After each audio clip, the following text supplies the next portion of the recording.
Hey guys, good to see you. It's Joe. We're back with another video.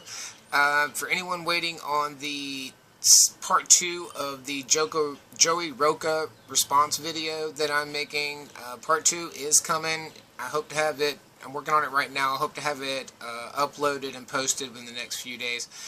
But while I was in the process of doing that, I realized I hadn't posted a video in a little while, and I come across this wonderful little meme on Facebook. And yeah, we're still on the flat earth kick because it's so just beautifully stupid, and it's just the sheer hilarity of it amazes me, and I think it's the funniest damn thing I've ever seen. But moving right along, I got just a few things here on this little meme I found, and we basically kind of a rapid fire kind of deal, and let's get on into it. The basic name of the meme, they actually named it, was "I would believe in a globe if." I think the only thing on the meme should have been if I had more than 2 brain cells, but I don't have that option, so let's see what it says. I would believe in a globe if there were real photographs. There are, you just won't accept them. I would believe in a globe if someone measured the curve.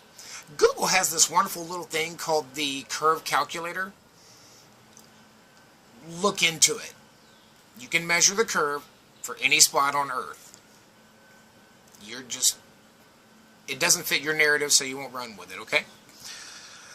I would believe in a globe if someone showed me how water can curve and stick to a ball when it's not what we observe. Problem is, that's exactly what we observe. And water sticking to the ball, you are ignoring the sheer scale and size of what you're talking about. The planet's a big-ass ball. It's over 7,000 miles diameter. Alright? It has more than enough gravity, which I know you flat earthers don't believe exists. It has more than enough gravity to hold the water to the ball. I would believe in a spinning globe if motion was detected and the constellations changed. It's called a Foucault pendulum. And yeah, motion is absolutely detected easily. You can also use a gyroscope. Those will detect movement, rotation rather. And if the constellations change, they do. In fact, the constellations change completely depending on what hemisphere you're in, and the northern hemisphere has completely different constellations than the southern hemisphere. The southern hemisphere has the Southern Cross. You don't have that in the north. The north has the Big Dipper. You don't have that in the south. So yeah, you're just wrong. I would believe in a globe if the stars didn't circle above us perfectly. Okay, 2 things here. Number 1, you're an idiot. They don't. Wow. You can find time-lapse video of star trails for both the southern and northern hemisphere, and people have actually done this. You can study that. You can actually take those time-lapse videos and time-lapse photos of those star trails and apply them from even as little as 20 years ago. Those star trails will be different than the star trails that you would photograph or video today. So, yeah, they don't circle above us perfectly. I would believe in a globe and satellites if it wasn't 2,000 degrees Celsius where the ISS and satellites supposedly are. What?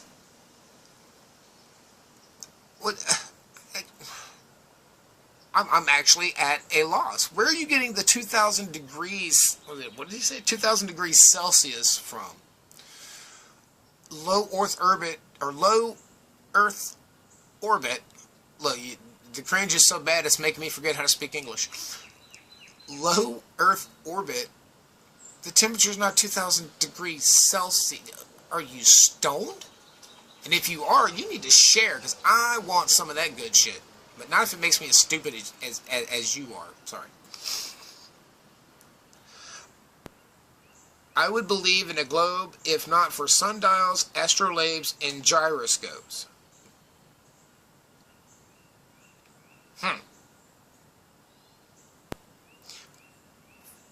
Okay. Go get a sundial. Take a reading for noon on July 1st, 2019. From New York City. Precisely 1 year later, noon July 1st, do another one in San Diego. Tell me if the sundial reading is anywhere close to being the same. It won't be. The movement, the tilt and curvature of the Earth over that 1 year time span will cause the two sundial readings to be different, because that's how sundials work, idiot. Astrolabes do not work on a flat surface, because they, on the flat Earth rather, because they require that stars, the sun, other heavenly bodies that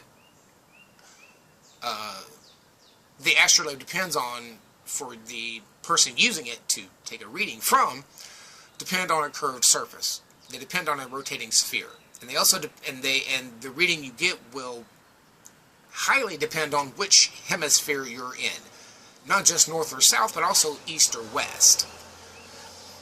And what's the other one? Gyroscopes. Funny you should mention that. Bob Nodal over at Globebusters did a test using a $20,000 laser ring gyroscope. He detected the rotation of the Earth. Amazing how that works, isn't it? I would believe in a globe if the Coriolis effect actually worked, but I've seen different results in the same hemisphere. Results on what? Do you know what the Coriolis effect is? Because here's a result that will never change. No storm that forms in the northern hemisphere will ever cross the equator into the southern. That's specifically because of the Coriolis effect. I would believe in a globe if Antarctica could be openly explored without limits. Okay, this actually hasn't come up in a video yet, but I'm going to explain it now. What they're talking about is something called the Antarctica Treaty, from back in the 60s, I think it was, where all the nations that had the power to do so, and every nation actually has signed up to it, as far as I know, even now, where the entire world agreed that Antarctica would not be militarized. No part of that continent could be claimed by a single country. It had to remain open to all countries, to people from all countries, for scientific investigation and experimentation. That's what the Antarctica Treaty did. And it was the only driving goal behind it, and the only reason it's in force now is because the entire world agreed to let Antarctica stay a protected natural wildlife reserve. And you can still go to Antarctica. There are plenty of, if you have the cash, there are plenty of cruises that go there. There are plenty of other vacation, what's the word I'm looking for? Travel agents and vacation guides and stuff that have vacation packages that go to Antarctica and let you actually step foot on the continent itself. And as long as you follow some basic don't be an asshole rules,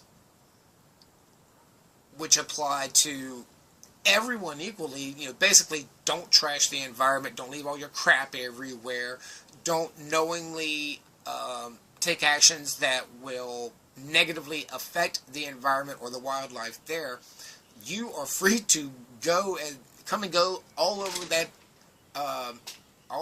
that continent as much as you want. Let's see, what's the next one? I would believe in a globe if NASA had actually gone to the moon. We did. That's so damn stupid. I would believe in a globe if someone could prove how atmosphere just fades until it's vacuum space without losing any gases. It's not... Jesus Christ. Alright, sorry, I had to take a break for a second, light a cigarette. That was just so damn stupid, I had to stop and read it 3 more times before I could figure out exactly how the hell I wanted to answer it. Let's go over that one again. I would believe in a globe if someone could prove how atmosphere just fades until it's vacuum space without losing any gases. Okay, there are a number of things here. Number 1, vacuums don't suck. You don't know how a vacuum works. Number 2, the Earth does lose a small amount of the very upper atmospheric gases, especially the really, really light ones like helium and hydrogen, all day, every day, all the time. It's just a really small amount. Really small amount. Like, so negligible that it doesn't really have any effect at all on the atmosphere as a whole. And the atmosphere fades. You want proof. What proof do you think you would need other than direct observation? We know the atmosphere gets thinner as you get higher in elevation. I went over this in the Joey Roca video. The higher you go, the less dense the air gets. Now, as to why it fades because gravity has this wonderful little quirk to it that it's inversely proportional, which means the farther away you get the farther away you get from the center of gravity, it exponentially gets less and less, or I should say, it exponentially gets weaker and weaker. Meaning the amount of gravity you feel on the planet is not going to be the same as the gravity you feel standing between the Earth and the Moon. Gravity just doesn't work that way.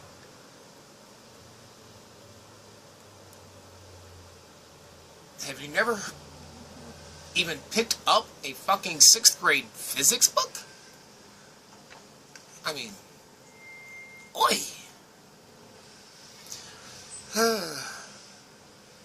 I would believe in a globe if the sun and moon weren't the same size relative to us. Well, you know, that literally just shows that the sun is large and far away, while the moon is small and close by. Small and close by, large and far away.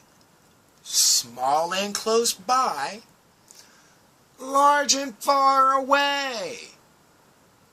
Get it yet? Idiot. I would believe in a globe if moonlight was not cooler than moon shade.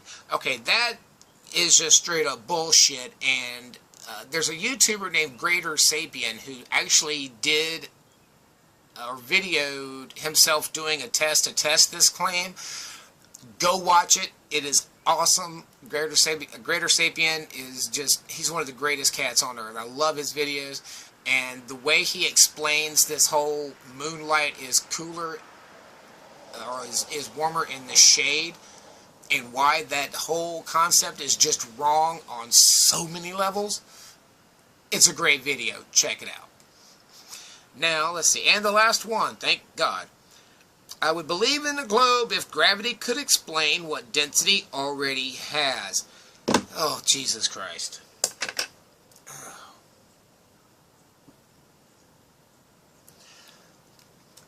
A number of things. Real quick. While I'm thinking about it. Number one, density and gravity are not the same thing. Number two, density doesn't work without gravity.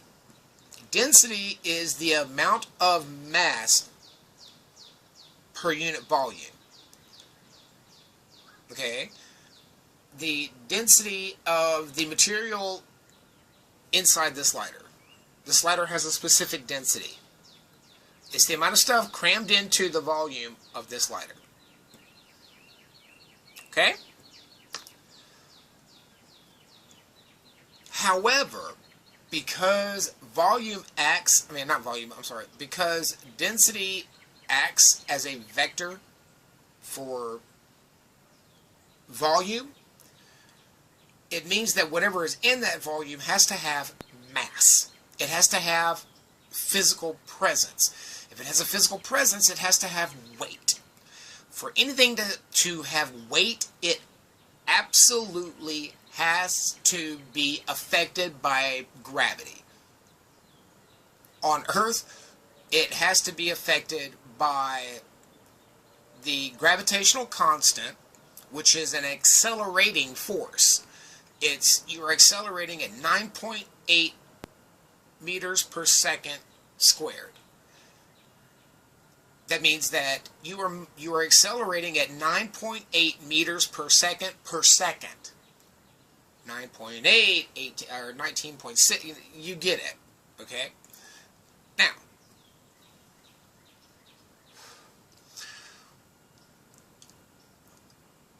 gravity and density, as I said, are not the same thing. Density does not explain why things fall in a specific direction. What flurfers stupidly refer to as fall down. Alright? That's a really, really bad way of putting it, because there's no such thing as up and down. But gravity causes objects to fall towards the center of gravity, the center of mass. For the planet, it's the core of the planet. Duh. Now, density doesn't do that. Density is literally the amount of mass crammed into a specific volume. Since density is, and I misspoke earlier, I should not have said it's a vector. I should say that density is a dimension of how much mass is in a specific area, or a specific volume, I should say. Density literally only works within a container. Gravity works because it is the container. Do you see the fucking difference? Anyway, that was just a quick vid, guys. Thank y'all for hanging out. If you would, please like, subscribe, click comment, leave me a comment. Let's talk about it. Tickle that little bell so that you can know whenever I upload a new video.